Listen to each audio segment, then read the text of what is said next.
அன்பார்ந்த ஆன்மீக நண்பர்களே, இப்போ இந்த குழு வந்து பார்த்திங்கன்னா வடமறை அருகில் உள்ள ஒரு போசனம்பட்டி என்ற கிராமத்திலிருந்து அவங்களுடைய கோயில் மாரியம்மன் கோயிலுக்காக தீர்த்தம் கட்டுறதுக்காக ரெங்கமலையில் உள்ள மல்லீஸ்வரன் திருக்கோயிலுக்கு வந்திருக்காங்கண்ணா.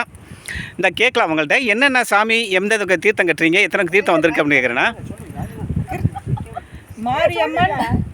மாரியம்மன், முருகன், விநாயகர், கிருஷ்ணர், கருப்பண்ணசாமி கோயில். எத்தனை பேரும் வந்திருக்கீங்க? எத்தனை பேர் தீர்த்தம் கட்ட வந்திருக்கீங்க? 7 பேர். 3 தீர்த்தம் கட்டிருக்கீங்க. 3 தீர்த்தம். இப்போ இதை வந்து என்னைக்கு செலுத்துவீங்க? இது வந்து சனிக்கிழமை. இதே ஏற்கனவே வந்து இது மாதிரி கட்டிருக்கீங்களா? ஆமாம், கட்டியிருக்கோம். 48க்கு. இப்போ உங்கள் ஊரில் கோயில் கும்பாபிஷேகம் முடிஞ்சு 48க்கு மண்டல பூஜைக்காக.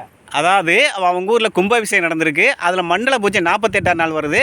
அதனால் அந்த மண்டல பூஜைக்காக இவங்க போசனம்பட்டியிலேருந்து வந்து ரெங்கமலையில் உள்ள மல்லீஸ்வரன் திருக்கோயிலில் வந்து இவங்க தீர்த்தம் கட்டி இன்றைக்கி பாத யாத்திரையாக வந்திருக்காங்க. இப்போ நடந்து போயிட்டுருக்காங்கண்ணா.